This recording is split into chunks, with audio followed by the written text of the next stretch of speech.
Good morning, everyone. This meeting of the Sawyer County Land, Water, and Forest Resources Committee meeting is called to order. Roll call, please. Steve Karianen. Here. Randy Newman. Here. Kay Wilson. Here. Jim Evans.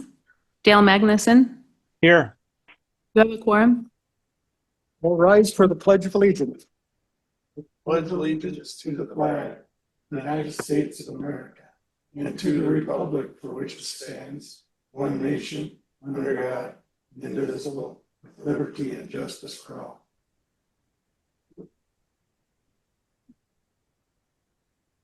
Certification of compliance with the open meetings law. This meeting was noticed to the media and the public as required by Section 19.84 of the Wisconsin statutes.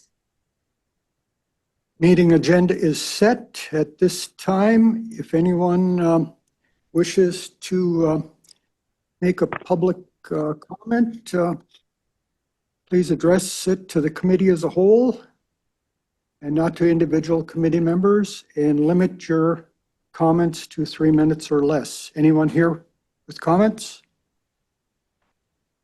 Hearing none, we'll move on. Consider approval of minutes of the previous meeting.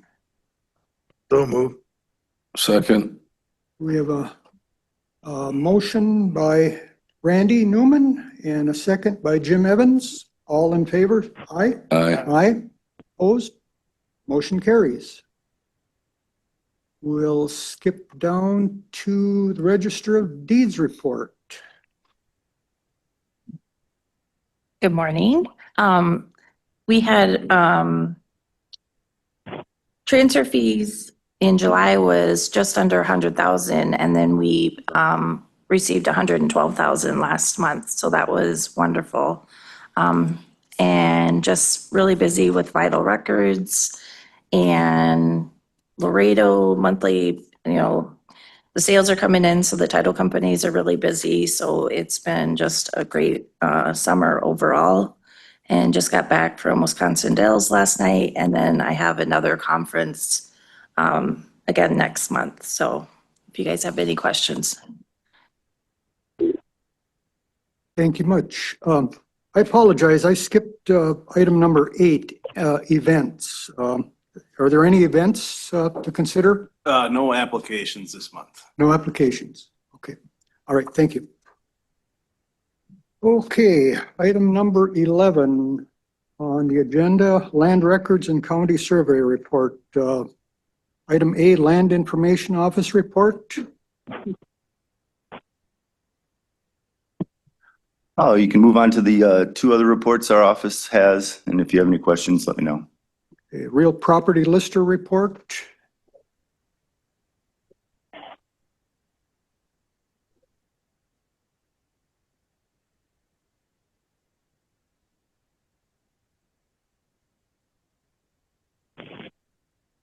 Any questions on that report?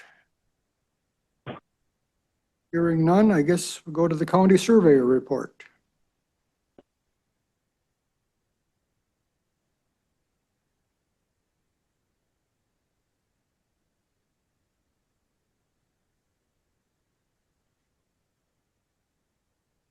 No questions there? We'll fly on down to item 12, the county forestry report. Okay, for the month of August, we did have 10 sales listed as active. We did have 6 closeouts in the month. Our sale value sold and uncut on file right now is just over 4.3 million. Revenue for August was 363,000.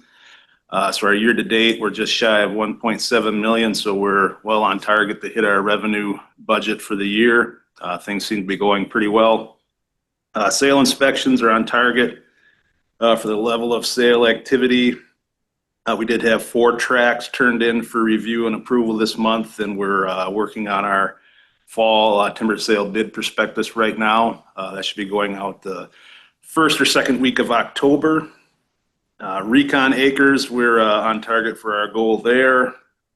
We did do a little bit of G&A work this month. We're still working on our for year 26 contract.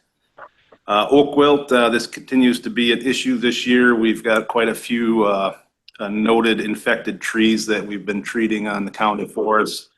A couple of other areas that we're keeping an eye on. Mountain bike trails and Berkey Trail, nothing new to report. ATV, UTV snowmobile trails, we have been working with the new DNR rep for the Tuscobia, trying to get a plan of action in place for culvert replacement. We're dealing with a lot of old original railroad grade culverts that are failing year by year. So we're trying to come up with a plan for replacement and secure funding from the state on those. Nothing on parks. Carbon credit, we did have an additional verification request. And the new was presenting our credits to a potential buyer earlier this month. So haven't heard any information other than that on how their presentation went. But seems like the process is finally starting to move along a little bit and seeing some traction. So other than that, I don't have anything else. Is there any questions? Greg, I had a question. Oh, go ahead. On inactive sales, how long do they stay inactive and what do we do with these inactive sales? Okay, so we have a base contract of 2 years on a timber sale. We do allow for 2 extensions for a total of 4 years. So we get a 10% increase on the 3rd year and a 15% increase on stumpage prices on the 4th year. So they've got a window of operation about 4 years to complete these sales. If they don't complete them in 4 years, barring any huge weather events, we typically will take the sale back, claim the bond for reestablishment costs, and then we'll re-advertise the sale. So what you see on these is a lot of the contractors, they move in and out of the sales, working market conditions. So they'll pop into a sale and cut for a while, then they'll move back out. So a lot of our sales are moving back and forth in between active and inactive. Thank you. I didn't understand. Thank you. And as far as carbon credits go, Greg, are you still not expecting anything this year, possibly early next year? I think the last, when we had a call that Mike and I were on, it sounded like by the end of next year, we should see something. Okay, sometime. I think that was about as clear as they got. Okay, Yeah, and they will recover their expenses prior to us seeing any money. That was part of the contract. okay, So it will take a little bit yet. thanks. Okay, U.S. Forest Service report, Mr. Martin.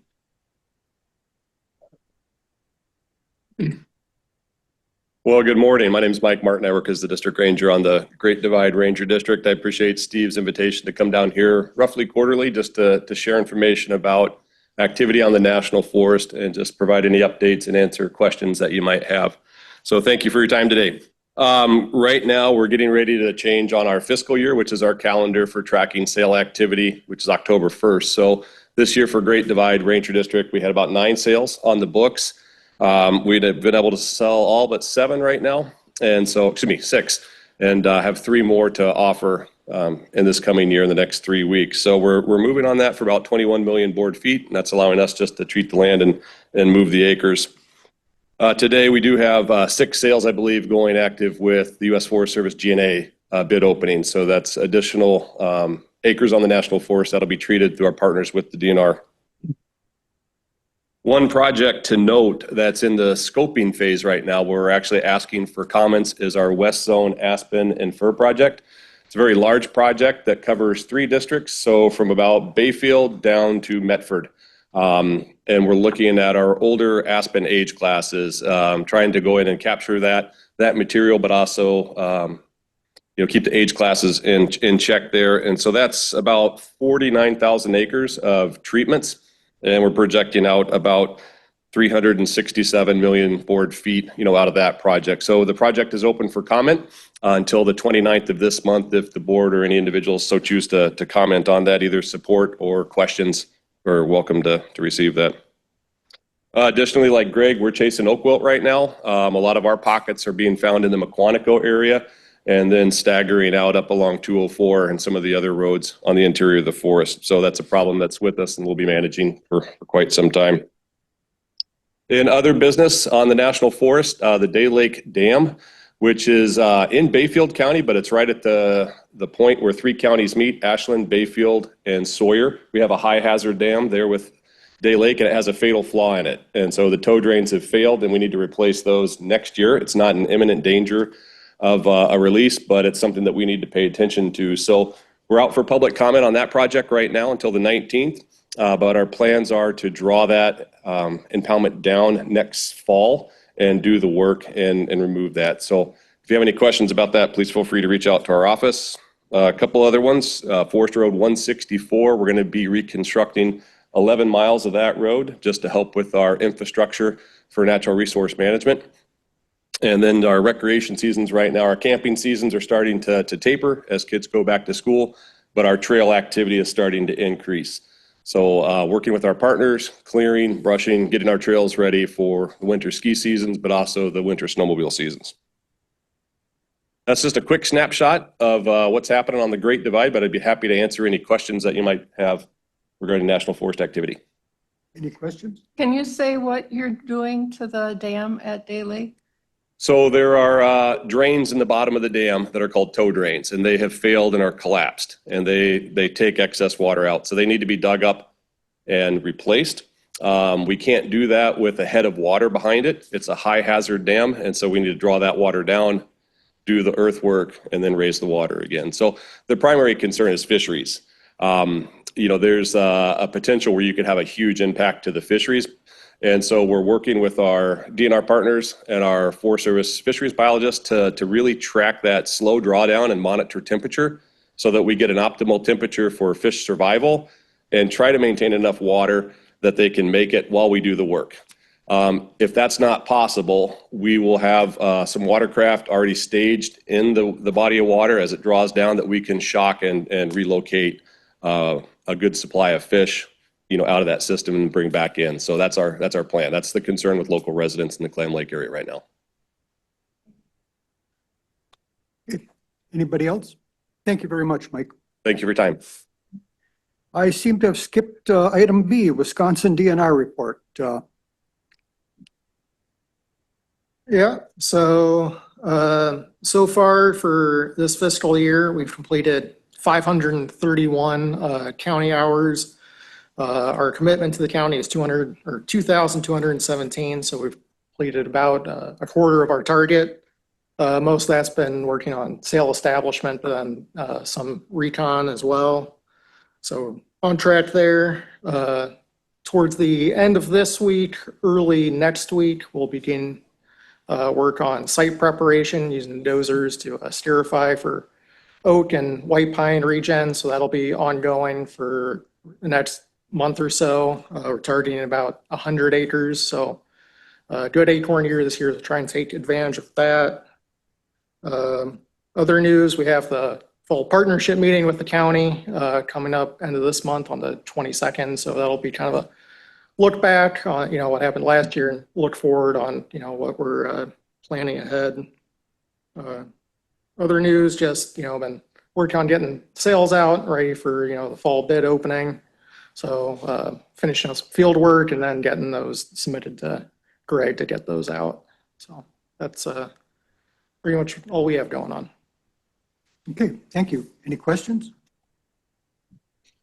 All right, moving on to recreational trails report, the motorized. Good morning. I'm Jane Schrader and I live at 12210 W Tart Road. I'm here on behalf of the Sawyer County Snowmobile and ATV Alliance, and I'm a member of the Government Communications Committee, which is underneath that organization.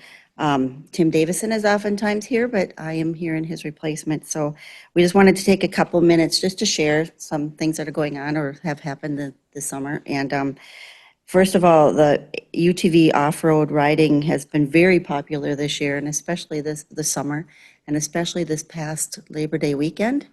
The activity was amazing, so that's encouraging. There have been successful organized rides that were held this past season. They had some really great turnouts for those, so it's kind of exciting to see more organization coming to the sport. The next ride is planned to be held on September 20th. It's hosted by the North Country Riders ATV Club. It starts and ends at Hayward Power Sports. So that's encouraging too. Finally, we just expect that the trails will become or stay busy through the fall color rides. It's very popular for families, so we're kind of gearing up and are going to be ready for that. In addition to those events and rides and people out here, this committee works directly with the Alliance and hopefully with all of the county boards that are necessary to keep this trail system going. It's complicated. As you know, deals with a lot of people, businesses, private owners, commercial, it's very complicated. So we're constantly trying to keep the trails maintained and everybody happy with what's out there. So that's a big job that we have. All in all, the summer season was exceptionally positive, we feel, and we're looking forward to it continuing through the fall. Any questions? Thank you. One thing I do get comments on occasionally is the speed of some of the riders, especially going down the side of the road. And do you have any concerns yourself about that, or how do you? We're aware, and we don't encourage that, obviously. And there has been a few areas, even this summer, that we noticed, and we had law enforcement helping us. They were sitting at these spots, and it really made a difference. So we feel like if we hear these areas that are concerned and we can get somebody out there, presence of that law enforcement makes a big difference. So we're aware and trying to take care of that too. It's always a few that cause those problems. All right. Thank you very much. You're welcome. Non-motorized, anything there? I guess not. We move on to item 13, zoning and conservation. Conservation report? I have the conservation report included in your packet there. AAS coordinator did a point intercept survey on Lake Loretta and Barber Lake, also did an invasive species survey on Clear Ghost and White Birch Lake. Conservation staff, along with zoning staff, have been doing mitigation checks. These mitigation checks are in conjunction with specialized land use permits that require additional mitigation that may be in the form of vegetated buffers, rain gardens, or other qualifying practices. So we do those checks the following year and when they submit for those specialized permits. Conservation staff has also been working on NR 135 closure sites, as well as meetings with the UW Extension nutrient management staff for upcoming projects. The town of Winter has funded and approved the project for the Price Dam motor gate repair. That was started last week. We had the contractor come and actually, take a look at the repairs that are necessary. I haven't had any updates from that, but they have started the process. So. And then our Land Water Management Plan Advisory Committee has conducted their third meeting. Currently, right now, that plan is out for review within the committee, and we will be bringing that forward as a final polished version, hopefully by the end of this month, which will then be held as a public hearing process. Okay, thank you. Item B is USDA report. Anything today? Item C, fish trap dam land swap. Yeah, so I kind of alluded to this a little bit last month. So it has been not only suggested but recommended by our engineer for the fish trap dam replacement project that we are in need of some additional land in order to do those repairs. So how we are proposing that replacement project is to do a larger rock chute dam. That larger rock chute would then extend beyond what we currently own. So on the second page that's up on the screen there, that's what we currently own. And ultimately we need some more, we need more land downstream, which would be to the right or to the east as to that orientation of the map. So the proposal that we have, and this has been agreed with that other adjacent landowner, Steve Perry, is that we would be doing a land swap. And we can go to page 5 of that. It would be to purchase or to swap 2,357 square feet, which is 0.05 acres. So we would obtain that land in yellow for Mr. Steve Perry and then trade him land on the upstream side that's kind of shaded in that teal color. So again, very small amount of land, you're talking less than, 2,400 square feet. But it is something that is needed in order to do those dam replacements. The land that we'd be giving up, ultimately we never use. It's a very small amount of area. Portion of it's actually below the ordinary high water mark. It's lake bed. And the really only direct beneficial person to that would be the adjacent property owner, Mr. Steve Perry. So ultimately, I have this as a discussion action item. I would like to move this forward to county board for approval. I have been in talks with the county surveyor who has provided a legal description of the land sale.